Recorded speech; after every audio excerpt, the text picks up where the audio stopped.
ಈ ಮೀಡಿಯಾದವ್ರು ಮಾಡೋ ಸುದ್ದಿಗಳಿಗೆ ಬೇರೆ ಹುಡುಗಿರಾಗಿದ್ರೆ ತಗ್ಲ ಸತ್ತೋಗ್ಬಿಡ್ತಿದ್ದ. ಅಯ್ಯೋ ಯಾರು ಸವಾಸ ಬೇಕಪ್ಪ. ಇದು ಹೇಗ್ ಶುರುವಾಯ್ತು ಅಂತಂದ್ರೆ, ನಿಮ್ಮೆಲ್ಲರ ನೆಚ್ಚಿನ ಆನಂದ ಗುರೂಜಿಗೆ 3 ವರ್ಷ ಜೈಲು ಯೋಗ. ಜಸ್ಟ್ ಆಂಕರಿಂಗ್ ಮಾಡೋದಕ್ಕೆ ಆ ರೇಂಜ್ಗೆ ಗುರೂಜಿ ಅವರು ತಕ್ಕದಿಮಿತ ಅಂತ ಕುಣಿತಾವ್ರೆ.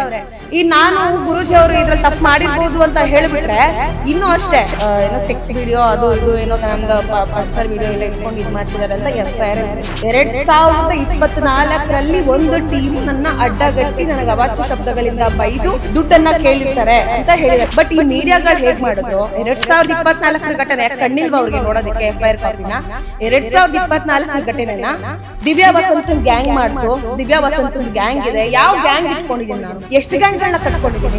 ಹಳೆ ಗ್ಯಾಂಗ್ ಹೊಸ ಗ್ಯಾಂಗ್ ಅಂತೆಲ್ಲ ಹೇಳ್ತಿರಲ್ಲ, ನನ್ ಗ್ಯಾಂಗ್ ಬರೋದಕ್ಕೆ ಕ್ಯೂ ಅಲ್ಲಿ ನಿಂತಿದ್ದೀರಾ? ನಾನೇ ನಂದು ಸಾಕಷ್ಟು ಸಮಸ್ಯೆಗಳಿಂದ ನಾನು ಬಳಲ್ತಿದ್ದೆ. ಆ ಸಮಸ್ಯೆಗಳಿಂದ ಡಿಪ್ರೆಷನ್ ಹೋಗಿದ್ದೆ. ಅದರಿಂದ ಆಚೆ ಬರೋದಕ್ಕೆ ನನಗೆ ತುಂಬಾ ಟೈಮ್ ಹಿಡಿತು. ನಂಗೆ ಮೀಡಿಯಾ ಬಿಟ್ಟು ಬೇರೆ ಆಪ್ಷನ್ಸ್ ಇಲ್ಲ. ನಾನು ಮೀಡಿಯಾಗೆ ವಾಪಸ್ ಬಂದೆ. ಎಲ್ಲಿ ಬಿದ್ದಿರ್ತೀವಿ, ನಮ್ಗೆ ಎಲ್ಲಿ ಪೆಟ್ಟಾಗಿರುತ್ತೆ, ಎಲ್ಲಿ ನೋವಾಗಿರುತ್ತೆ, ಅಲ್ಲಿ ಎಲ್ಲಿ ಇರ್ಬೇಕು, ಅವ್ರ ಮುಂದೆ ತಲೆ ಬದುಕಬೇಕು ಅಂತ. ನಮಸ್ತೆ, ನೀವು ನೋಡ್ತಾ ಇದ್ದೀರಾ ಫಿಲ್ಮ್ ಬೀಟ್ ಕನ್ನಡ. ನಾನು ಯಶವಂತ್. ಆನಂದ್ ಗುರೂಜಿ ಯಾರಿಗೆ ತಾನೇ ಗೊತ್ತಿಲ್ಲ, ಸಾಕಷ್ಟು ಫಾಲೋವರ್ಸ್ನ ಕೂಡ ಹೊಂದಿದ್ದಾರೆ, ಒಂದಷ್ಟು ಭಕ್ತರು ಕೂಡ ಅವರು ಹೊಂದಿದ್ದಾರೆ. ಸೊ ಇತ್ತೀಚೆಗೆ ಪೊಲೀಸ್ ಸ್ಟೇಷನ್ ಮೆಟ್ಟಿಲು ಕೂಡ ಹತ್ತಿದ್ರು. ಒಂದಷ್ಟು ಆರೋಪಗಳನ್ನ ಕೂಡ ಮಾಡ್ತಾ ಇದ್ರು. ಒಬ್ರು ಬ್ಲ್ಯಾಕ್ ಮೇಲ್ ಮಾಡ್ತಾ ಇದ್ದಾರೆ, ನನಗೆ ಯಾವುದೋ ಒಂದು ವಿಡಿಯೋ ತೋರಿಸಿ ನನಗೆ ಹೆದರ್ಸ್ತಾ ಇದ್ದಾರೆ ಅಂತ ನೇರವಾದ ಆರೋಪವನ್ನ ದಿವ್ಯಾ ವಸಂತ ಅವರ ಮೇಲೆ ಮಾಡಿದ್ರು. ಸೊ ಈಗ ದಿವ್ಯಾ ವಸಂತ ಅವರೇ ನನ್ನ ಜೊತೆ ಇದ್ದಾರೆ ಒಂದಷ್ಟು ಕ್ಲಾರಿಟಿ ಕೊಡೋಕ್ಕೆ. ಸೊ ಈಗ ಮಾತಾಡ್ಸ್ತಾ ಹೋಗ್ತೀನಿ. ಫಸ್ಟ್ ಅವರಿಗೆ, ಹೇಗಿದ್ದೀರಾ ದಿವ್ಯಾ ವಸಂತ? ಆರಾಮ ಅಂತ ಹೇಳ್ತಾ ಇದ್ದೀರಾ, ಬಟ್ ಸಾಕಷ್ಟು ಸುದ್ದಿಗಳೆಲ್ಲ ಬರ್ತಾ ಇದೆ. ಸೊ ಆನಂದ್ ಗುರೂಜಿ ಒಂದಷ್ಟು ಆರೋಪಗಳನ್ನ ನಿಮ್ಮ ಮೇಲೆ ನೇರವಾಗಿ ಮಾಡಿದ್ದಾರೆ. ಏನೇನಾಯ್ತು ಎಲ್ಲ ಫಸ್ಟಿಂದ ಹೇಳೋದಾದ್ರೆ, ಎಲ್ಲಿಂದ ಶುರು ಆಯ್ತು, ನಿಮ್ಮ ಹೆಸರು ಏನಕ್ಕೆ ಟ್ಯಾಗ್ ಆಯ್ತು, ಹಿಂಗೆ ಅಂತ? ಈಗ ನನ್ನನ್ನೇ ಯಾಕೆ ಎಲ್ಲರೂ ಟಾರ್ಗೆಟ್ ಅನ್ನ ಮಾಡ್ತಿದ್ದಾರೆ? ನಾನು ಟಾರ್ಗೆಟೇ. ಈಗ ನಂದೇನು ತಪ್ಪಿಲ್ಲ. ನಾನು ಯಾರ ಹತ್ರನೂ ಹೋಗಿ ದುಡ್ಡು ಕೇಳಿಲ್ಲ, ನಾನು ಯಾರ ಹತ್ರನೂ ಅಡ್ಡಗಟ್ಟಿಲ್ಲ, ಅವ್ರಿಗೆ ಅವಾಚ್ಯ ಶಬ್ದಗಳಿದೆ, ನಾನು ಬೈದಿಲ್ಲ. ಅದನ್ನ ಆನಂದ್ ಗುರೂಜಿ ಅವ್ರಿಗೆ ಎಲ್ಲ ಅಂದರೆ ಬೇರೆ ಕಡೆ ಲೈವ್ ಬಂದಾಗ, ಬೇರೆ ಮೀಡಿಯಾಗಳಲ್ಲಿ ಲೈವ್ ಬಂದಾಗ ನಾನು ಪದೇ ಕೇಳ್ತಾ ಇದ್ದೀನಿ, ಗುರೂಜಿ ನಾನು ನಿಮ್ಮ ಹತ್ರ ದುಡ್ಡು ಕೇಳಿದ್ನಾ, ಗುರೂಜಿ ನಾನು ನಿಮ್ಮ ಹತ್ರ ದುಡ್ಡು ಕೇಳಿದ್ನಾ? ಅದಿರ್ಲಿ ಅಮ್ಮ, ನನ್ನ ಬಗ್ಗೆ ನೀನು ಹೆಂಗೆ ಮಾತಾಡಿದೆ 3 ವರ್ಷ ಜೈಲು ಊಟ ಫಿಕ್ಸ್ ಅಂತ ಹೇಳಿ. ಅವ್ರು ಅದೊಂದು ಇಟ್ಕೊಂಡ್ಬಿಟ್ಟಿದ್ದಾರೆ. ನಾನು ದುಡ್ಡು ಕೇಳಿಲ್ಲ, ಅದು ಅವ್ರಿಗೂ ಗೊತ್ತು. ಆದ್ರೆ ಅದ್ರ ಬಗ್ಗೆ ಅವ್ರು ಕ್ಲಾರಿಫಿಕೇಶನ್ ಕೊಡ್ತಿಲ್ಲ. ಯಾಕಂದ್ರೆ ಈ ಸುದ್ದಿ ಹಿಂಗೆ ರನ್ ಆಗ್ಬೇಕಲ್ಲ. ಈಗಲೇ ಡಿಕ್ಲೇರ್ ಮಾಡ್ಬಿಟ್ರೆ ದಿವ್ಯಾ ವಸಂತ ನನ್ನ ಹತ್ರ ದುಡ್ಡು ಕೇಳಿಲ್ಲ ಅಂದ್ರೆ ಬಿಟ್ಬಿಡ್ತಾರಲ್ವಾ? ಅಲ್ಲಿಗೆ ಬಿಟ್ಬಿಟ್ರೆ ಮತ್ತೆ ಸುದ್ದಿಗಳು ಓಡಲ್ಲ, ಅಲ್ಲಿಗೆ ಸುದ್ದಿ ಡ್ರಾಪ್ ಆಗ್ಬಿಡುತ್ತಲ್ವಾ? ಅದಕ್ಕೆ ಅದೊಂದನ್ನ ಅದಕ್ಕೆ ಕ್ಲಾರಿಫಿಕೇಶನ್ ಅನ್ನ ಕೊಡದೆ, ಎಲ್ಲೂ ಕೂಡ ಕ್ಲಾರಿಫಿಕೇಶನ್ ಅನ್ನ ಕೊಡದೆ ಹಂಗೆ ಅವ್ರು ರನ್ ಥ್ರೂ ಮಾಡ್ತಿದ್ದಾರೆ. ಇದು ಹೇಗೆ ಶುರುವಾಯಿತು ಅಂತಂದ್ರೆ, ಈಗ ನಾನು 2024 ಏನೇನೋ ಆಯ್ತು, ಆಯ್ತಾ? ಅದಾದ್ಮೇಲೆ ಮತ್ತೆ ಒಂದು ಕಮ್ ಬ್ಯಾಕ್ ಮಾಡೋಣ ಅಂತ ಅಂದ್ಬಿಟ್ಟು ಸಾಮ್ರಾಟ್ ನ್ಯೂಸ್ ಇಂದ ಒಂದು ಆಫರ್ ಬಂತು, ಚೀಫ್ ಎಡಿಟರ್ ಪೋಸ್ಟ್ ಇವಾಗ ಯಾರಿಗೆ ಸಿಗುತ್ತೆ ಅಂತಂದ್ರೆ, ಒಂದು ಮೀಡಿಯಾದಲ್ಲಿ ಒಂದು 30 ವರ್ಷ 50 ವರ್ಷ ಕೆಲಸ ಮಾಡಿದವರಿಗೆ ಸಿಗುವಂತ ಪೋಸ್ಟು. ನನಗೆ ಇವಾಗ ಅವ್ರದ್ದು ಚಾನಲ್ ಪ್ರೀವಿಯಸ್ ಯಾವುದೋ ಟೀಮ್ ಇತ್ತು, ಸರಿ ಇರಲಿಲ್ಲ. ಇವಾಗ ನಿಮಗೆ ಮ್ಯಾನೇಜ್ಮೆಂಟ್ ಕೊಡ್ತೀವಿ, ಕಂಪ್ಲೀಟ್ ಮ್ಯಾನೇಜ್ಮೆಂಟ್ ಹೊಸದು, ನಾವು ಆ ಚಾನಲಲ್ಲಿ ಇರಲ್ಲ, ಇನ್ನು ಮುಂದೆ ನೀವೇ ನಡೆಸ್ಕೊಂಡು ಹೋಗಿ, ನೀವು ಮಾಡಿ ಅಂತ ಹೇಳ್ಬಿಟ್ಟು ನನಗೆ ಒಂದು ಪೋಸ್ಟಿಂಗ್ ಅನ್ನ ಕೊಟ್ಟರು. ನಾನು ಓಕೆ ಅಂತ ಹೋದೆ. ಈ ಹಿಂದೆ 2024ರಲ್ಲಿ ಏನಾಗಿದೆ ಅದಕ್ಕೂ ನನಗೂ ಸಂಬಂಧ ಇಲ್ಲ, ಅದ್ರ ಬಗ್ಗೆ ನನಗೆ ಗೊತ್ತಿಲ್ಲ. ಸ್ಟೇ ತಗೊಂಬಂದಿದ್ದಾರೆ ಅಥವಾ ಮತ್ತೊಂದೇನೋ ಆನಂದ್ ಗುರೂಜಿದೇನೋ ಇದಾಗಿದೆ, ಅದೆಲ್ಲ ನನಗೇನೋ ಗೊತ್ತಿಲ್ಲ. ಇವಾಗ ಸಾಮ್ರಾಟ್ಗೆ ಹೋದೆ. ಅದಾದ್ಮೇಲೆ ಅಲ್ಲಿ ಸುದ್ದಿಯನ್ನ ಮಾಡೋದಕ್ಕೆ ಶುರು ಹಚ್ಕೊಂಡ್ವಿ. ಆಮೇಲೆ ಸಾಮ್ರಾಟ್ದೇ ಈಗ ಲೈವ್ ಅಂತ ಹೇಳಿ, ಅದು ಅಂದ್ರೆ MD ಕೃಷ್ಣಮೂರ್ತಿ ಅವ್ರದ್ದೇನೆ. ಅಂದ್ರೆ ಅಂದ್ರೆ ಸಾಮ್ರಾಟ್ಗೆ ಗುರೂಜಿಯವ್ರು ಸ್ಟೇ ತಗೊಂಡ್ಬಂದಿದ್ದಾರೆ, ಆಯ್ತಾ? ಲೈವ್ಗೆ ಅವರು ಸ್ಟೇ ಅನ್ನ ತಗೊಂಡ್ ಬಂದಿರಲಿಲ್ಲ ಗುರೂಜಿ ಅವರು. ಈಗ ಯಾರಿಗೆ? ಕೃಷ್ಣಮೂರ್ತಿ ಸರ್ ಅವ್ರಿಗೆ, ಈಗ ನಮ್ಮ ಚಾನಲ್ MD ಆಗಿರುವಂತ ಕೃಷ್ಣಮೂರ್ತಿ ಸರ್ ಅವ್ರಿಗೆ ಆನಂದ್ ಗುರೂಜಿ ಅವ್ರ ಬಗ್ಗೆ ಒಂದಷ್ಟು ಇನ್ಫಾರ್ಮೇಶನ್ಸ್ಗಳಿದ್ದಾವೆ. ಆನಂದ್ ಗುರೂಜಿ ಅವ್ರ ಬಗ್ಗೆ ಒಂದಷ್ಟು ಇನ್ಫಾರ್ಮೇಶನ್ಸ್ ಇದೆ, ಡಾಕ್ಯುಮೆಂಟ್ ಇದೆ, ಕೆಲವೊಂದು ಫೈಲ್ ಇದೆ, ಕೆಲವೊಂದು ವಿಡಿಯೋಗಳಿದೆ, ಕೆಲವೊಂದು ಆಡಿಯೋಗಳಿದೆ. ಅದನ್ನ ಅವ್ರು ಬಿಡಬೇಕು. ಸಾಮ್ರಾಟೆ ಗುರೂಜಿ ಸ್ಟೇ ತಗೊಂಡ್ಬಂದಿದ್ದಾರೆ. ನಂದು ಯಾವುದು FIR ನೀವು ಓದ್ಬೋದು. ಆ FIR ಅಲ್ಲಿ ಇದೆ, 2024ರಲ್ಲಿ ಒಂದು ಟೀಮು ನನ್ನ ಅಡ್ಡಗಟ್ಟಿ ನನಗೆ ಅವಾಚ್ಯ ಶಬ್ದಗಳಿಂದ ಬೈದು ನನಗೆ ದುಡ್ಡನ್ನ ಕೇಳಿರ್ತಾರೆ ಅಂತ ಹೇಳಿದ್ದಾರೆ. ಯಾವಾಗ? 2024ರಲ್ಲಿ. ನಾನು 2024ರಲ್ಲಿ ಸಾಮ್ರಾಟ್ ಟಿವಿಯಲ್ಲಿ ಇದ್ನಾ? ಇಲ್ಲ. ನಾನೇ ನಂದು ಸಾಕಷ್ಟು ಸಮಸ್ಯೆಗಳಿಂದ ನಾನು ಬಳಲ್ತಿದ್ದೆ. ಆ ಸಮಸ್ಯೆಗಳಿಂದ ಡಿಪ್ರೆಷನ್ಗೆ ಹೋಗಿದ್ದೆ. ಅದರಿಂದ ಆಚೆ ಬರೋದಕ್ಕೆ ನನಗೆ ತುಂಬ ಟೈಮ್ ಹಿಡಿತು. ಅದಾದ್ಮೇಲೆ ನನಗಿರೋ ಕಮಿಟ್ಮೆಂಟು, ನನಗಿರೋ ಜವಾಬ್ದಾರಿ, ಈಗ ಮೀಡಿಯಾಗೆ ಬರೆದ್ರೆ ನನಗೇನು ಬೇರೆ ಆಪ್ಷನ್ಸ್ ಇಲ್ಲ. ನಾನು ಬೇರೆ ಯಾವುದೂ ಕೆಲಸ ಮಾಡಿಲ್ಲ. ಈ ಹಿಂದೆ ಮಾಡ್ತಿದ್ದೆ, ಕಾಲೇಜ್ಗೆ ಹೋಗ್ಕೊಂಡು ಸೇಲ್ಸ್ ಮಾಡ್ತಿದ್ದೆ, ಮೊಬೈಲ್ ಸೇಲ್ಸ್ ಮಾಡ್ತಿದ್ದೆ. ಅದನ್ನ ಮಾಡ್ಕೊಂಡು ನಾನು ಓದ್ಕೊಂಡು ಬಂದಿದ್ದೀನಿ, ಇಲ್ಲಿವರೆಗೂ ಕಷ್ಟಪಟ್ಟು ಬಂದಿದ್ದೀನಿ. ಈಗ ಆ ಕೆಲಸಗಳನ್ನ ಮಾಡೋಕ್ಕಾಗತ್ತಾ? ನಾನು ಇಲ್ಲ, ನಂಗೆ ಮೀಡಿಯಾ ಬಿಟ್ಟು ಬೇರೆ ಆಪ್ಷನ್ಸ್ ಇಲ್ಲ. ನಾನು ಮೀಡಿಯಾಗೆ ವಾಪಸ್ ಬಂದೆ. ಎಲ್ಲಿ ಬಿದ್ದಿರ್ತೀವಿ, ನಮ್ಗೆ ಎಲ್ಲಿ ಪೆಟ್ಟಾಗಿರುತ್ತೆ, ಎಲ್ಲಿ ನೋವಾಗಿರುತ್ತೆ, ಅಲ್ಲೇ ಎದ್ದು ನಿಲ್ಬೇಕು, ಅವ್ರ ಮುಂದೆ ತಲೆ ಎತ್ತು ಬದುಕಬೇಕು ಅಂತ ಮೀಡಿಯಾಗೆ ವಾಪಸ್ ಕಮ್ ಬ್ಯಾಕ್ ಆದಮೇಲೆ ಈಗ ಸಾಮ್ರಾಟಲ್ಲಿ ಸ್ಟೇ ಆಗಿದೆ. ಗೊತ್ತಿಲ್ಲ ನನಗೆ. ಲೈವ್ ಅಲ್ಲಿ ಅವ್ರದ್ದು ಲೈವು, ಅದರಲ್ಲಿ ಆನಂದ್ ಗುರೂಜಿ ಅವ್ರದ್ದು ಒಂದು ಆಂಕರಿಂಗ್ ವಿಡಿಯೋ ಮಾಡಿಸಿದ್ರು. ಅದರಲ್ಲಿ ಏನಿದೆ, ಆನಂದ್ ಗುರೂಜಿಗೆ 7 ವರ್ಷ ಜೈಲೂಟ ಫಿಕ್ಸ್ ಅಂತ, 3 ವರ್ಷ ಜೈಲೂಟ ಫಿಕ್ಸ್ ಅಂತ ಹೇಳಿದ್ದೀನಿ. ಅದು ಯಾವ ಬೇಸ್ ಮೇಲೆ ಹೇಳಿದ್ದೀನಿ? ಈಗ ಕರ್ನಾಟಕ ಅಂದ್ರೆ ಸರ್ಕಾರದ ಭೂಮಿಯನ್ನ ಕಬಳಿಕೆ ಮಾಡಿ ಫೇಕ್ ಡಾಕ್ಯುಮೆಂಟ್ಸ್ಗಳನ್ನ ಕ್ರಿಯೇಟ್ ಮಾಡಿದ್ರೆ ಅವರಿಗೆ 3 ವರ್ಷ ಜೈಲ್ ಫಿಕ್ಸ್ ಅಂತ ಕಾನೂನಲ್ಲಿ ಇದೆ. ಆಯ್ತಾ? ನಾನು ಆನಂದ್ ಗುರೂಜಿ ಅವರು ಜೈಲ್ಗೆ ಹೋಗಿದ್ದಾರೆ, ಅವರು ಏನಪ್ಪ ಭೂಮಿಗೆ ಕಬಳಿಕೆ ಮಾಡ್ಕೊಂಡು ಅವರು ಜೈಲ್ಗೆ ಹೋಗಿದ್ದಾರೆ ಅಂತ ನಾನು ಎಲ್ಲೂ ಹೇಳಿಲ್ಲ. ಈಗ ಇವಾಗ ನಾವು ಯಾವುದೇ ಒಂದು ಸುದ್ದಿ ಹೇಳ್ಬೇಕಾದ್ರೆ ಇವಾಗ ಏನ್ ಮೇನ್ ಪಾಯಿಂಟ್ ಇದೆ? ಈಗ ಭೂಮಿಯನ್ನ ಕಬಳಿಕೆ ಮಾಡಿದ್ದಾರೆ, ಹೌದು, ಆನಂದ್ ಗುರೂಜಿ ಅವರು ಭೂಮಿ ಕಬಳಿಕೆ ಮಾಡಿದ್ದಾರೆ ಅಂತ ಸುದ್ದಿಯಲ್ಲಿ ಹೇಳಿದ್ದೀನಿ. ಅದಕ್ಕೆ ಕಾನೂನು ಮೂಲಕ ಏನ್ ಅವ್ರಿಗೆ ಶಿಕ್ಷೆ ಆಗ್ಬೋದು? 3 ವರ್ಷ ಜೈಲ್ ಊಟ ಫಿಕ್ಸ್ ಅಂತ ಹೇಳಿ ಹಾಕಿದ್ದೀನಿ ವಿತ್ ಕ್ವಶನ್ ಮಾರ್ಕ್. ಜೈಲ್ಗೆ ಹೋಗ್ಬಿಟ್ರು, ಅವ್ರು ಮುದ್ದೆ ಮುರಿತಿದ್ದಾರೆ ಅಂತ ಹೇಳಿಲ್ವಲ್ಲ ನಾನು. ನನ್ಗೆ ಇವಾಗ ಏನ್ ಸ್ಕ್ರಿಪ್ಟ್ ಇತ್ತು ಅದನ್ನ ಆಂಕರಿಂಗ್ ಮಾಡಿದ್ದೀನಿ. ಆನಂದ್ ಗುರೂಜಿ ಅವರು ನಾನು ಆಂಕರಿಂಗ್ ಮಾಡಿದ್ದೀನಿ ಅನ್ನೋ ಒಂದು ರೀಸನ್ಗೆ ನನ್ನನ್ನ ಯಾಕೆ ಅವರು 2024ರಲ್ಲಿ ಆಗಿದ್ದ ಘಟನೆಗೆ ನನ್ನನ್ನ ಇಲ್ಲಿ ಯಾಕೆ ಹೇಳ್ಕೋಬೇಕು? ಈಗ ಆನಂದ್ ಗುರೂಜಿ ಒಂದು ಕ್ಲಾರಿಫಿಕೇಶನ್ ಕೊಡ್ಬೇಕಲ್ವಾ? ದಿವ್ಯಾ ವಸಂತ ಬಂದಿಲ್ಲ, ಕೇಳಿಲ್ಲ, ಅವ್ರದ್ದೇನು ಇದ್ದಿಲ್ಲ, 2024ರಲ್ಲಿ ಇದ್ದಿದ್ದೆ ಟೀಮ್ ಬೇರೆ, ಇವ್ರು ಬೇರೆ ಅಂತ ಹೇಳ್ಬೇಕಲ್ವ? ಯಾಕೆ ಹೇಳ್ತಿಲ್ಲ? ಆನಂದ್ ಗುರೂಜಿ ಅವ್ರಿಗೆ ಯಾರು ಹಂಗೆ ಹೇಳಿಸ್ತಿದ್ದಾರೆ? ಯಾಕಂದ್ರೆ FIR ಅಲ್ಲಿ ಅವ್ರು ನಂದೆಲ್ಲೂ ಹೆಸರು ಮೆನ್ಷನ್ ಮಾಡಿಲ್ಲ. ದಿವ್ಯಾ ವಸಂತ ಬಂದ್ರು, ದುಡ್ಡು ಕೇಳಿದ್ರು ಅಂತ ಹೇಳಿ 2024ರ ಘಟನೆಯಲ್ಲಿ ಎಲ್ಲೂ ಮೆನ್ಷನ್ ಮಾಡಿಲ್ಲ. 2025ನೇ ಘಟನೆಯಲ್ಲಿ ಮೆನ್ಷನ್ ಮಾಡಿದ್ದಾರೆ. ಈಗ ಅಂದ್ರೆ ಏನು, ನಾವು ಸ್ಟೇ ಅನ್ನ ತಗೊಂಡು ಬಂದ ಮೇಲೂ ಕೂಡ ಇವರು ಸುದ್ದಿಯನ್ನ ಮಾಡ್ತಿದ್ದಾರೆ ಅಂತ ಹೇಳಿ ಮತ್ತೆ ಕಂಪ್ಲೇಂಟ್ ಅನ್ನ ಕೊಟ್ಟಿದ್ದಾರೆ. ನನಗೆ ಮನಸ್ಸಿಗೆ ನೋವಾಗ್ತಿದೆ, ನನಗೆ ಇದಾಗ್ತಿದೆ, ಅದಾಗ್ತಿದೆ ಅಂತ ಹೇಳಿ ದಿವ್ಯಾ ವಸಂತ ಮೇಲೆ, ಕೃಷ್ಣಮೂರ್ತಿ ಮೇಲೆ ಆಕ್ಷನ್ ತಗೋಬೇಕು ಅಂತ ಹೇಳಿದ್ದಾರೆ. ಆಯ್ತಾ? ಬಟ್ ಈ ಮೀಡಿಯಾಗಳು ಹೇಗ್ ಮಾಡಿದ್ರು? 2024ರ ಘಟನೆ ಕಣ್ಣಿಲ್ವ ಅವ್ರಿಗೆ ನೋಡೋದಕ್ಕೆ FIR ಕಾಪಿನ? 2024ರ ಘಟನೆನ ದಿವ್ಯಾ ವಸಂತನ್ ಗ್ಯಾಂಗ್ ಮಾಡ್ತು. ದಿವ್ಯಾ ವಸಂತನ್ ಗ್ಯಾಂಗ್ ಇದೆ. ಯಾವ ಗ್ಯಾಂಗ್ ಇಟ್ಕೊಂಡಿದ್ದೀನಿ ನಾನು? ಎಷ್ಟು ಗ್ಯಾಂಗ್ಗಳನ್ನ ಕಟ್ಕೊಂಡಿದ್ದೀನಿ? ಹಳೆ ಗ್ಯಾಂಗ್, ಹೊಸ ಗ್ಯಾಂಗ್ ಅಂತೆಲ್ಲ ಹೇಳ್ತಿದಾರಲ್ಲ, ನಾನು ಗ್ಯಾಂಗ್ ಬರೋದಕ್ಕೆ ಏನು ಕ್ಯೂ ಅಲ್ಲಿ ನಿಂತಿದ್ದೀರಾ? ಅಥವಾ ಎಲ್ಲ ಗ್ಯಾಂಗಿಸಮ್ ಮಾಡ್ತಿದ್ದೇನೆ? ಇವಾಗ ಹಂಗೆ ಹೇಳ್ತಾರಲ್ಲ, ಏನೋ ಇದರಲ್ಲಿ ಫಿಲಿಂ ಲ್ಯಾಂಡ್ ನಲ್ಲಿ ಗ್ರೂಪಿಸಮ್ ಇದೆ, ಆಮೇಲೆ ಏನೋ ಅದೆಂಥದೆಂಥದ್ದು ನಡೆಯುತ್ತೆ ಅಂತ ಹೇಳಿ, ಹಂಗೆ ಇಲ್ಲಿ ನಾನು ಗ್ಯಾಂಗ್ ಕಟ್ಕೊಂಡು ಮೀಡಿಯಾದಲ್ಲಿ ನಾನು ಏನು ಸುಲಿಗೆ ಎಲ್ಲ ಮಾಡ್ತಿದ್ದೀನಿ ಅಂತ. ಆ ಥರ ಮಾಡ್ತಿರೋದಕ್ಕೆ ಏನ್ ಪ್ರೂಫ್ ಇದೆ? ಮಾಡ್ತಿರೋದೇ ಫೇಕ್ ಅಲಿಗೇಷನ್ಸ್ ಮಾಡ್ತಿದ್ದಾರೆ. ಪ್ರೂಫ್ ಏನಿದೆ ಅವ್ರ ಹತ್ರ? ಯಾಕೆ ಫೇಕ್ ಅಲಿಗೇಷನ್ಸ್ ಮಾಡಿ ನನ್ನ ಭವಿಷ್ಯವನ್ನ ಹಾಳು ಮಾಡ್ಬೇಕು? ಇವಾಗ ಇವರೆಲ್ಲ ಈ ತರ ಅಲಿಗೇಷನ್ ಮಾಡ್ತಿರೋದಕ್ಕೆ ನಮ್ಮ ಫ್ಯಾಮಿಲಿಯಲ್ಲಿ ನನ್ನ ಅಕ್ಕಪಕ್ಕದವರು ಅವ್ರಿಗೆ ಇವಾಗ ಪ್ರೀವಿಯಸ್ಲು ಈ ಥರದೊಂದು ಘಟನೆ ಆಗಿತ್ತು, ಅಲ್ಲೂ ಕೂಡ ನನ್ನನ್ನು ಬಕರ ಮಾಡಿದ್ರು, ಅಲ್ಲೂ ಕೂಡ ನಂದೇನು ತಪ್ಪಿರ್ಲಿಲ್ಲ, ಅದಕ್ಕೂ ಕೂಡ ನನಗೆ ಕ್ಲೀನ್ ಶೀಟ್ ಅನ್ನ ಸಿಕ್ಕಿದೆ. ಏನೂ ತಪ್ಪಿಲ್ಲದೆ ಯಾರು ಕೂಡ ಕ್ಲೀನ್ ಶೀಟ್ ಕೊಡಲ್ಲ. ಇವಾಗ ನಮ್ಗೆಲ್ಲ ಎಲ್ಲ ಕೇಸ್ಗಳು ಕೂಡ ಕ್ವಾಶ್ ಆಗಿದೆ. ಏನೂ ಇಲ್ಲದೆ ಹೆಂಗ್ ಕ್ವಾಶ್ ಮಾಡ್ತಾರೆ? ತಪ್ಪಿಲ್ದಿರೋದೆಲ್ಲ ಇಲ್ಲದೆ ಇರೋದಕ್ಕೆ ಕ್ವಾಶ್ ಮಾಡಿದ್ದಾರೆ. ತಪ್ಪಿದ್ರೆ ಕ್ವಾಶ್ ಮಾಡ್ತಿದ್ದೀರಾ? ಆಗ್ತಿರ್ಲಿಲ್ಲ ಅಲ್ವಾ? ಅದ್ರಲ್ಲೂ ಒಂದು ತಪ್ಪಿರ್ಲಿಲ್ಲ. ಅಲ್ಲೂ ಕೂಡ ದಿವ್ಯಾ ವಸಂತನ್ನೇ ಹೈಲೈಟ್ ಮಾಡಿದ್ರು. ಯಾಕೆ? ಅವ್ರಿಗೆ ವ್ಯೂಸು, ಲೈಕ್ಸು, ಕಮೆಂಟ್ಸು ವೈರಲ್ಲು ಆಗ್ಬೇಕು. ಅದಕ್ಕೆ ನನ್ನ ಫೇಸನ್ನ ಬಳಸ್ಕೊತಿದ್ದಾರೆ. ನನ್ನ ಫೇಸನ್ನ ಬಳಸೋದ್ರ ಜೊತೆಗೆ ಆ ಹುಡುಗಿ ಎಷ್ಟು ಕಷ್ಟಪಟ್ಟು ಬಂದಿದ್ದಾಳೆ ಮೀಡಿಯಾಗೆ ಅವರು ನೋಡಿದ್ದಾರೆ. ನೋಡಿಲ್ಲ ಅಂತ ಏನಿಲ್ಲ, ಜೊತೆಗೆ ಎಲ್ಲ ಕೆಲಸ ಮಾಡಿದ್ದಾರೆ. ಎಲ್ಲ ಮೀಡಿಯಾದಲ್ಲೂ ಕೆಲಸ ಮಾಡೋರು ನನ್ನ ಜೊತೆಗೂ ಕೆಲಸ ಮಾಡಿದ್ದಾರೆ. ನಾನು ಫೀಲ್ಡಲ್ಲಿ ಇದ್ದೀನಿ, ನಾನು ಫೀಲ್ಡ್ಗೆ ಹೋಗ್ತಿದ್ದೆ, ಎಲ್ರಿಗೂ ಗೊತ್ತಿರೋರೆ.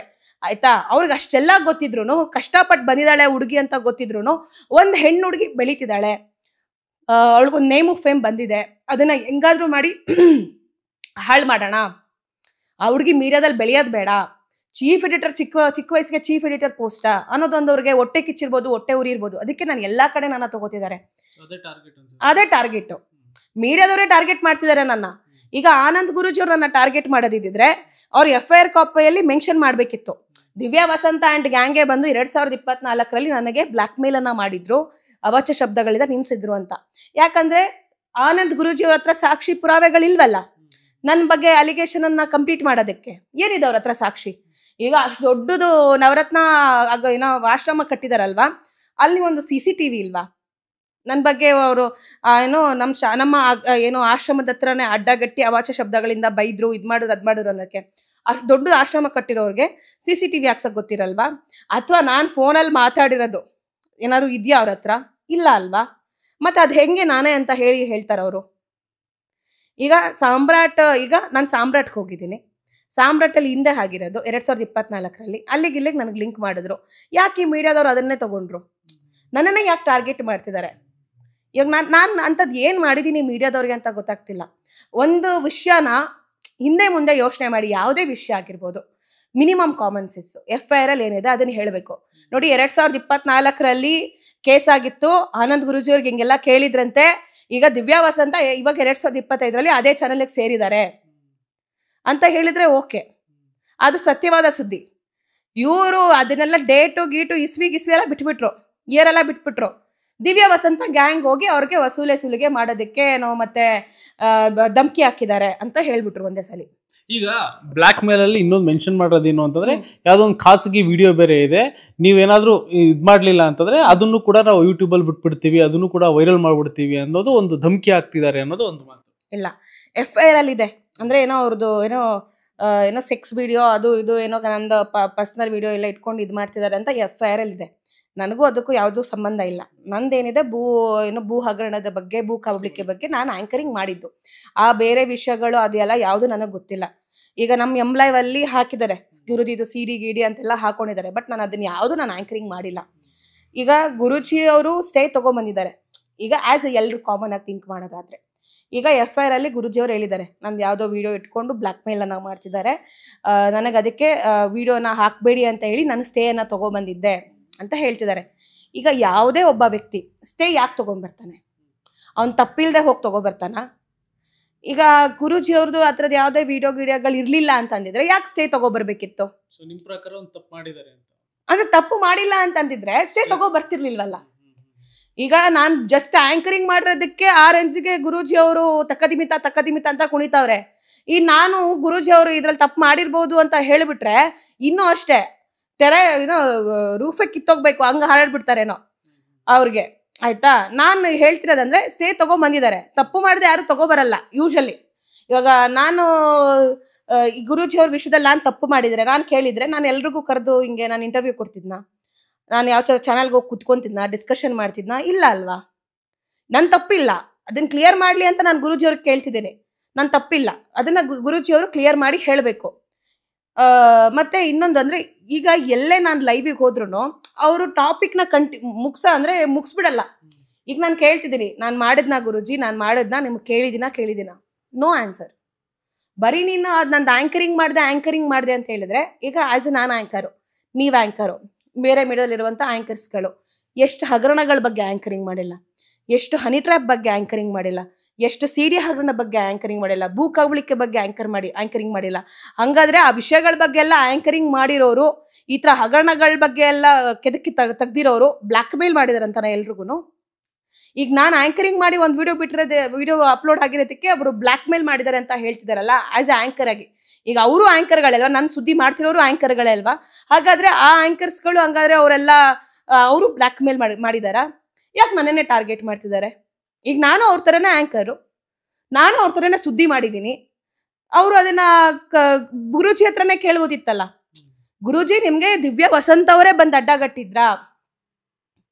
ಆಮೇಲೆ 2024ರಲ್ಲಿ ಆಗಿರೋದು ಘಟನೆ, ಅದು ಹೇಗೆ ಇವಾಗ ದಿವ್ಯಾ ವಸಂತ ಅವ್ರು 2024ರಲ್ಲಿ ಇರಲಿಲ್ಲ ಅಲ್ವಾಗ, ಅದು ಹೇಗೆ ಅವ್ರ ಮೇಲೆ ಅಲಿಗೇಷನ್ ಮಾಡ್ತಿದ್ದೀರಾ? ಆಮೇಲೆ ಅದಕ್ಕೆ ಸಾಕ್ಷಿ ಪುರಾವೆ ಏನಿದೆ? ವಿಡಿಯೋ ಇದೆ ನಿಮ್ಮ ಹತ್ರ, ಆಡಿಯೋ ಇದೆ ದಿವ್ಯಾ ವಸಂತ ಅವ್ರದ್ದು, ಬಿಡಿ ಅಂತ. ಬಟ್ ಅದೆಲ್ಲ ಏನಿಲ್ಲ. ಆಮೇಲೆ ನನಗೂ ಫೋನ್ ಮಾಡಿ ಕೇಳ್ಬೋದಿತ್ತು, ನಾನೇನು ಸತ್ತಿಲ್ಲ, ಇನ್ನೂ ಬದುಕಿದ್ದೀನಿ. ಈ ಮೀಡಿಯಾದವ್ರು ಮಾಡೋ ಸುದ್ದಿಗಳಿಗೆ ಬೇರೆ ಹುಡುಗಿರಾಗಿದ್ರೆ, ಬೇರೆ ಮೈಂಡ್ ಸೆಟ್ ಹುಡುಗಿ ಆಗಿದ್ರೆ ಇಷ್ಟಕ್ಕಾಗಲೇ ಸತ್ತೋಗ್ಬಿಡ್ತಿದ್ಲು. ಅಯ್ಯೋ ಯಾರು ಸವಾಸ ಬೇಕಪ್ಪ ಗುರು, ಇವ್ರಿಗೆ ಏನು ಹಿಂಗೆ ಇಷ್ಟೊಂದು ಮೆಂಟಲ್ ಟಾರ್ಚರ್ ಮಾಡ್ತಿದ್ದಾರೆ, ಮನೆಯಿಂದನೂ ಟಾರ್ಚರ್, ಆ ಕಡೆಯಿಂದ ಟಾರ್ಚರ್ ಅಂತ. ಬಟ್ ನನಗೇನಂತಂದರೆ, ನನಗೆ ಫ್ಯಾಮಿಲಿಯಿಂದ ಸಪೋರ್ಟ್ ಇದೆ. ನನ್ನ ನಂಬಿರುವಂಥ ನನ್ನ ಏನು ಲೈಫ್ ಪಾರ್ಟ್ನರ್ ಇದ್ದಾರೆ, ಅವರು ಕೂಡ ನನ್ನ ಸಪೋರ್ಟ್ ಮಾಡ್ತಿದ್ದಾರೆ. ಯಾಕಂದರೆ ನನ್ನ ತಪ್ಪಿಲ್ಲ. ಹಾಗಾಗಿ ಎಲ್ಲರೂ ಸಪೋರ್ಟ್ ಇರೋದ್ರಿಂದ ನಾನು ಒಂದು ಮೈಂಡ್ ಸೆಟ್ ನಂದು ಏನಂತಂದರೆ, ನನ್ನ ತಪ್ಪಿಲ್ಲ ಅಂತ ನಾನು ಒಪ್ಕೊಳ್ಳಲ್ಲ. ಸೊ ನಂದು ಆ ಮೈಂಡ್ ಸೆಟ್ಟಲ್ಲಿ ನಾನು ಯಾವುದನ್ನು ಅಷ್ಟು ಈಸಿಯಾಗಿ ಬಿಟ್ಕೊಡಲ್ಲ. ನಂದೊಂದು ಸ್ಟ್ರಾಂಗ್ ಮೈಂಡ್ ಸೆಟ್ಟು. ಅದಕ್ಕೆ ನಾನು ಕೂತ್ಕೊಂಡು ಮಾತಾಡ್ತಿದ್ದೀನಿ. ಇವಾಗ ನಾನು ಬದುಕಿದ್ದೀನಿ, ನನಗೆ ಎಲ್ಲ ಮೀಡಿಯಾದವರು ಕಾಲ್ ಮಾಡಿ ಕೇಳ್ಬೋದು. ಅವ್ರಿಗೆ ಕಾಲ್ ಮಾಡಿ ಕೇಳ್ತಿಲ್ಲ ಅವರು, ಒನ್ ಸೈಡ್ ಸುದ್ದಿ. ಯಾಕೆ ಒನ್ ಸೈಡ್ ಸುದ್ದಿಯನ್ನು ಮಾಡಬೇಕು? ಯಾಕೆ ನನಗೆ ಕಾಲ್ ಮಾಡಿ ಕೇಳಿದ್ರೆ ನಾನು ಮಾತಾಡಲ್ಲ ಅಂತೀನ? ಇವಾಗ 2-3 ಚಾನಲ್ ಡಿಸ್ಕಷನ್ಗೆ ಹೋಗಿದ್ದೆ, ಮಾತಾಡಿದೆ, ಅವ್ರು ಕೇಳಿದ್ರು. ಹಾಗಾದರೆ ಆನಂದ್ ಗುರೂಜಿ ಅವರು ಈಗ 2018ರಲ್ಲಿ ಆಗಿರುವಂಥದ್ದು ಇದು FIR ಅಲ್ಲ, ಈಗ 18ರಲ್ಲಿ ಏಪ್ರಿಲ್ 18ರಲ್ಲಿ ಈ FIR ಆಗಿದೆ. ಆನಂದ್ ಗುರೂಜಿ ಅವರು ಹೋಗ್ಬಿಟ್ಟು ಹಿಂಗೆ ಮಾಡ್ತಿದ್ದಾರೆ ಅಂದರೆ ಲೈವಲ್ಲಿ ನಾವು ಸುದ್ದಿಯನ್ನು ಅಪ್ಲೋಡ್ ಮಾಡ್ತಿದ್ವಲ್ಲ ಅದನ್ನು ಸ್ಟಾಪ್ ಮಾಡಲಿ ಅಂತ. ಇವಾಗ ಸಾಮ್ರಾಟಿಗೆ ಸ್ಟೇ ತೊಗೊಂಬಂದಿದ್ರು, ಲೈವಿಗೆ ಸ್ಟೇ ತಂದಿರಲಿಲ್ಲ. ಲೈವಲ್ಲಿ ಸುದ್ದಿ ಹಾಕಿದ್ರು. ನಂದು ಒಂದು ವಿಡಿಯೋ 9 ಲಕ್ಷನೋ 10 ಲಕ್ಷನೋ ಓಡ್ತು, ಯಾಕಂದರೆ ಫೇಸ್ ವ್ಯಾಲ್ಯೂ, ನನ್ನನ್ನು ರೆಕಗ್ನೈಸ್ ಮಾಡ್ತಾರೆ ಜನ. ಆನಂದ್ ಗುರೂಜಿ ಬಗ್ಗೆ ಏನೋ ನ್ಯೂಸ್ ಬಂದಾಗ ಏನಿದು ದಿವ್ಯ ವಸಂತ ಆ್ಯಂಕರಿಂಗ್ ಮಾಡಿದಾರಲ್ಲ ಅಂತ ತೆಗೆದು ನೋಡಿದ್ದಾರೆ, ವೈರಲ್ ಆಗಿದೆ ಆಯಿತಾ. ಅದರಲ್ಲಿ ವೈರಲ್ ಆಗಿದ ತಕ್ಷಣ ಆನಂದ್ ಗುರೂಜಿ ಅವರು ಹೋಗ್ಬಿಟ್ಟು ಚಿಕ್ಕಜಾಲ ಸ್ಟೇಷನಲ್ಲಿ ಕಂಪ್ಲೇಂಟನ್ನು ಕೊಟ್ಟಿದ್ದಾರೆ. ಕಂಪ್ಲೇಂಟ್ ಕೊಟ್ಮೇಲೆ ನನಗೆ ಪೊಲೀಸರು ಬಂದು ಏನು ಇಂಟ್ರೋಗೇಷನ್ ಏನು ಮಾಡಿಲ್ಲ ಅಥವಾ ನನ್ನ ಹುಡ್ಕೊಂಬಂದಿಲ್ಲ, ನಾನು ಅಪ್ಸ್ಕ್ಯಾಂಡು ಆಗಿಲ್ಲ, ಆರಾಮಾಗಿ ಮನೇಲಿದ್ದೆ, ಆಫೀಸ್ಗೆ ಹೋಗ್ತಿದ್ದೆ, ವರ್ಕ್ ಮುಗಿಸ್ಕೊಂಡು ಬರ್ತಿದ್ದೆ. ಅದಾದಮೇಲೆ ಕೋರ್ಟ್ಗೂ ಕರೆದಿದ್ರು, ಕೋರ್ಟ್ಗೂ ಹೋಗಿದ್ದೆ, ಕೋರ್ಟಲ್ಲೂ ಆಯಿತು. ಈಗ ಸಾಮ್ರಾಟಲ್ಲಿ ಸ್ಟೇ ಇರಬೇಕಾದ್ರೆ ಪೊಲೀಸ್ ಅವರು ಕೇಸ್ ಹಾಕೊಂಡು ಅರೆಸ್ಟ್ ಮಾಡಂಗಿಲ್ಲ ಯಾರನ್ನು, ಯಾಕಂದ್ರೆ ಅದು ಕೋರ್ಟಲ್ಲಿ ನಡೀತಿರುವಂಥ ವಿಚಾರ. ಕೋರ್ಟ್ ಕೇಳಬೇಕು, ಸ್ಟೇ ಕೊಟ್ಟಿದ್ದೀವಿ ನಾವು, ಗುರೂಜಿ ವಿಷಯ ಮಾತಾಡಬೇಡಿ ಅಂತ ಅಂದ್ಬಿಟ್ಟು ಸಾಮ್ರಾಟಲ್ಲಿ ಹಾಕಿದ್ರೆ, ಸಾಮ್ರಾಟ್ ನ್ಯೂಸಲ್ಲಿ ಹಾಕಿದ್ರೆ ಅದು ಕೋರ್ಟಲ್ಲಿ ಇದು ಕ್ಲಿಯರ್ ಮಾಡ್ಕೋಬೇಕು. ಮತ್ತು ಇವ್ರು ಮಾಡೋದು ಲೈವಲ್ ಅಲ್ವಾ, ಅದನ್ನು ಕೋರ್ಟಲ್ಲೇ ಕ್ಲಿಯರ್ ಮಾಡಬೇಕು. ಪೊಲೀಸ್ ಅವರೇ ಅಂದರೆ ಜಡ್ಜ್ ಅವರೇ ಹೇಳಿದ್ರು, ಹೆಂಗೆ ಅರೆಸ್ಟ್ ಮಾಡ್ತೀರಾ ನೀವು, ಯಾಕಂದರೆ ಅದು ಕೋರ್ಟಲ್ಲಿರೋದು, ಕೋರ್ಟಿಗೆ ನೀವು ಬೆಲೆ ಕೊಡಲ್ವಾ ಅಂತೆಲ್ಲ ಕೇಳಿ. ಇವಾಗ ನಂದು ಏನಿದೆ ಆ್ಯಂಕರಿಂಗ್ ಪಾರ್ಟ್ ಅಷ್ಟೇ ಆ ಹುಡುಗಿದು ಅಂತ ಅಂದ್ಬಿಟ್ಟು ನನಗೂ ಬೇಲನ್ನು ಕೊಟ್ಟರು. ಆಗಲೇ ಮುಗ್ದೋಗಿದೆ. ಯಾವಾಗ ಈ ಮಂತ್ ಅಲ್ಲ, ಹೋದ ಮಂತಲ್ಲೇ, ಏಪ್ರಿಲ್ನಲ್ಲೇ ಮುಗ್ದೋಗಿರುವಂಥ ವಿಷಯ. ಏಪ್ರಿಲ್ನಲ್ಲೇ ಮುಗ್ದೋಗಿರುವಂಥ ವಿಷಯನ ಯಾಕೆ ಇವಾಗ ಎತ್ಕೊಂಡ್ರು? ಅಮ್ಮಮ್ಮ ಅಂದರೆ ಒಂದು ತಿಂಗಳಾಯ್ತಾ, 1 ತಿಂಗಳಾದ್ಮೇಲೆ ಯಾಕೆ ಈ ವಿಷಯನ ಮುನ್ನೆಲೆಗೆ ತಂದರು? ಈಗ ಆನಂದ್ ಗುರೂಜಿ ಅವರು ಕಂಪ್ಲೇಂಟ್ ಕೊಟ್ಟಿದ್ದಾರೆ, ಅದು 18ನೇ ತಾರೀಕು ಏಪ್ರಿಲ್ನಲ್ಲಿ ಕಂಪ್ಲೇಂಟನ್ನು ಕೊಟ್ಟಿದ್ದಾರೆ. ಅದೊಂದು ದೊಡ್ಡ ಸುದ್ದಿ ಅಲ್ವಾ? ಆನಂದ್ ಗುರೂಜಿ, ಮಹರ್ಷಿ ಗುರೂಜಿ, ಅವ್ರಿಗೆ ತುಂಬ ದೊಡ್ಡ ಫಾಲೋವರ್ಸ್ ಇದ್ದಾರೆ. ಅಂಥವ್ರಿಗೆ ಯಾರೋ ಬ್ಲ್ಯಾಕ್ ಮೇಲ್ ಮಾಡಿದ್ದಾರೆ, ಅಂಥವ್ರಿಗೆ ಯಾರೋ ಅದು ಅವಾಚ್ಯ ಶಬ್ದಗಳಿಂದ ನಿಲ್ಲಿಸಿದ್ದಾರೆ, ಅಂಥವ್ರ ಹತ್ರ ದುಡ್ಡು ಕೇಳಿದ್ದಾರೆ ಅಂತ ತುಂಬ ದೊಡ್ಡ ಸುದ್ದಿ. ಆ ಸುದ್ದಿಯನ್ನು ಮೀಡಿಯಾದವರು ಯಾಕೆ ಅವಾಗ ತಗೊಳ್ಳಿಲ್ಲ, ಇವಾಗ ಯಾಕೆ ತಗೋತಿದ್ದಾರೆ? ಆನಂದ್ ಗುರೂಜಿ ಅವರು ಅವಾಗೆಲ್ಲ ನಮ್ಮ ಚಾನಲ್ಗೆ ಕಾಲ್ ಮಾಡಿಬಿಟ್ಟು ನನ್ನ ವೀಡಿಯೋಸ್ಗಳನ್ನ ಡಿಲೀಟ್ ಮಾಡಿ ಅಂತೆಲ್ಲ ಕೇಳ್ಕೊಂಡಿದ್ದಾರೆ. ಇವಾಗಲೇ ಮಾತಾಡ್ತಿರುವಂಥ ಈ ಆನಂದ್ ಗುರೂಜಿ ಅವರೇ ನಮ್ಮ ಚಾನಲ್ಗೆ ಆಫರ್ಗಳನ್ನ ಕೊಟ್ಟಿದ್ದಾರೆ. ಅವಾಗ ಯಾರೂ ಡಿಲೀಟ್ ಮಾಡಲಿಲ್ಲ ವಿಡಿಯೋನ. ಆ ವಿಡಿಯೋನ ನಾವು ತೆಗಿಯೋಕ್ಕೂ ಹೋಗಲಿಲ್ಲ, ಯಾಕಂದರೆ ಒಂದ್ಸತಿ ವಿಡಿಯೋ ಅಪ್ಲೋಡ್ ಮಾಡಾದ್ಮೇಲೆ ತೆಗೆದ್ರೆ ಜನರಿಗೆ ನಮ್ಮ ಮೇಲೆ ಏನು ನಂಬಿಕೆ ಇರುತ್ತೆ ಅಲ್ವಾ? ಹಾಗಾಗಿ ಅವ್ರು ತೆಗ್ದಿಲ್ಲ. ಈಗ ಆನಂದ್ ಗುರೂಜಿ ಅವ್ರದ್ದು ಅಲ್ಲಿ ಬೇಳೆಕಾಳೇನು ಬೇಯ್ದಿಲ್ಲ ಅಲ್ಲ, ತೆಗ್ದೂ ಇಲ್ಲ ಅವ್ರಿಗೆ. ಅಲ್ಲಿ ಇವಾಗ ನಾವು ಅವ್ರ ಮಾತನ್ನು ಕೇಳ್ತಿಲ್ಲ ಅಂದಾಗ ಬೇರೆ ಆಪ್ಷನ್ ಏನು? ಯಾವ ಮೀಡಿಯಾಗಳು ಅವ್ರಿಗೆ ಬೇಕಾದಂತೆ ಸುದ್ದಿ ಮಾಡ್ತಾವಲ್ಲ ಅಂಥ ಮೀಡಿಯಾಗಳ ಹತ್ರ ಹೋಗಿದ್ದಾರೆ. ಅಲ್ಲಿಗೆ ಈಗ ಮೀಡಿಯಾಗಳು ನನ್ನ ಸುದ್ದಿ ಕೆಲವೊಬ್ರು ಯಾರ್ಯಾರು ಮಾಡಿದ್ದಾರೆ, ಅದು ನೆಗೆಟಿವ್ ಆಗಿ ಮಾಡಿದ್ದಾರೆ, ಅವ್ರು ಮಾರಾಟ ಆಗದೆ ಈ ಸುದ್ದಿಗಳನ್ನ ಮಾಡೋಕ್ಕಾಗಲ್ಲ. ಯಾಕಂದರೆ ತೊಗೊಂಡಿದ್ರೆ ಅವತ್ತೇ ತೊಗೋಬೋದಿತ್ತು. ಅವ್ರು ಮಾರಾಟ ಆಗಿದ್ದಾರೆ ಅಂತ ನನಗೆ ಅನಿಸ್ತಿದೆ. ಆಗಿಲ್ಲ ಅಂತಂದಿದ್ರೆ ಕರೆಕ್ಟಾಗಿ ಸುದ್ದಿ ಮಾಡಬೇಕು. ಅವ್ರು ಆಗಿಲ್ಲ, ನಾನು ಅದೇ ಹೇಳ್ತೀರಾ, ನಾನು ಅನ್ಕೋತಿದ್ದೀನಿ ಮಾರಾಟ ಆಗಿದ್ದಾರೆ ಆ ಸುದ್ದಿ ಚಾನಲ್ಗಳು. ಅದಕ್ಕೆ ಆನಂದ್ ಗುರೂಜಿ ಪರವಾಗಿ ಸುದ್ದಿ ಮಾಡ್ತಿದ್ದಾರೆ, ಒನ್ ಸೈಡ್ ಸುದ್ದಿ ಮಾಡ್ತಿದ್ದಾರೆ. ನನ್ನ ಡ್ಯುವೆಲ್ ಸೈಡ್, ನನ್ನ ಒಪಿನಿಯನ್ನು ಕೂಡ ಏನು ಕೇಳ್ತಿಲ್ಲ. ಹಾಗಾದ್ರೆ ಅವ್ರು ಮಾರಾಟ ಆಗಿರ್ಬೋದು ಸುದ್ದಿ ಚಾನಲ್ಗಳು. ಈಗ ಮಾರಾಟ ಆಗಿಲ್ಲ ಅಂತಂದರೆ ಅವರು ಪ್ರೂವ್ ಮಾಡಬೇಕು. ಈಗ ಹೇಗೆ ಬೇರೆ ಚಾನಲ್ಗಳು ಕರೆಸ್ಬಿಟ್ಟು ಆನಂದ್ ಗುರೂಜಿನ ಕೂರಿಸ್ಬಿಟ್ಟು ಇಂಟರ್ವ್ಯೂ ಮಾಡ್ತಿದ್ದಾರೆ, ಮಾಡಲಿ ಅವರು ಹಂಗೆ ಡಿಬೇಟ್. ನಾನು ಹೋಗಲ್ವಾ? ಹೋಗ್ತೀನಿ, ನಾನು ಖುಷಿಯಿಂದನೇ ಹೋಗ್ತೀನಿ. ಅಂದರೆ ಇವಾಗ ದಿವ್ಯಾ ವಸಂತಂದು ಗ್ಯಾಂಗು ಇದೇನೇ ಕೆಲಸ ಮಾಡೋದು ಅಂತ ಆಗ್ಬಿಡುತ್ತೆ. ನಾನು ಹಂಗೆ ಮಾಡೋಳಲ್ಲ. ಹಂಗೆ ಮಾಡಂಗಿದ್ದಿದ್ರೆ, ನಾನು ಹಂಗೆ ದುಡ್ಡು ವಸೂಲಿ ಮಾಡಿ ಹಂಗೆ ನಾನು ದುಡ್ಡು ಮಾಡಬೇಕು ಅಂತಿದ್ದಿದ್ರೆ ಇವತ್ತು ನಂದು EMI ಕಟ್ಟಿಲ್ಲ, ಕಾರ್ EMI, ಮನೆ ಬಾಡಿಗೆ ಕಟ್ಟೋದಕ್ಕೆ ಪರದಾಡ್ತಿದ್ದೀನಿ, ಫ್ಯಾಮಿಲಿ ನೋಡ್ಕೊಳ್ಳೋದಕ್ಕೆ ಪರದಾಡ್ತಿದ್ದೀನಿ. ಈಗ ಮದುವೆ ಮಾಡ್ಕೊಳ್ಳೋದಕ್ಕೆ ನಾವು ಅಮೌಂಟ್ ಅಡ್ಜಸ್ಟ್ ಮಾಡ್ತಾ ಇದ್ದೀವಿ. ಯಾಕೆ ಇದೆಲ್ಲ ನಮ್ಗೆ ಈಸಿಯಾಗಿ ಆಗ್ತಿರ್ಲಿಲ್ವಾ? ನಾನು ಯಾಕೆ ಮೀಡಿಯಾಗೆ ಬರಬೇಕಿತ್ತು? ಅಗೇನು ನಾನು ಯಾಕೆ ಇಲ್ಲಿ ಕೆಲಸ ಮಾಡಬೇಕಿತ್ತು? ಈಗ ನನಗೆ ಅರ್ನಿಂಗ್ ಸೋರ್ಸ್ ಇದೆ ಅಂತಂದಾಗ ನಾನು ಇಲ್ಲಿಗೆ ಬಂದಿದ್ದು. ಯಾಕಂದರೆ ನಾನು ಆ್ಯಂಕರು, ನಾನು ಜರ್ನಲಿಸಮ್ ಓದ್ಕೊಂಡ್ಬಂದಿರೋಳು, ನಾನು ಇಲ್ಲೇ ಬೆಳಿಬೇಕು, ಇಲ್ಲೇ ಇರಬೇಕಂತ ಬಂದಿರೋಳು. ನನಗೆ ಬೇರೆ ಕೆಲಸಗಳ ಬಗ್ಗೆ ನನಗೆ ಗೊತ್ತಿಲ್ಲ. ಇದೊಂದು ಕೆಲಸ ಗೊತ್ತು, ನಾನು ಅದಕ್ಕೆ ಇಲ್ಲಿಗೆ ವಾಪಸ್ ಬಂದಿದ್ದೀನಿ, ಕಮಿಟ್ಮೆಂಟ್ಸ್ ಇರೋದ್ರಿಂದ.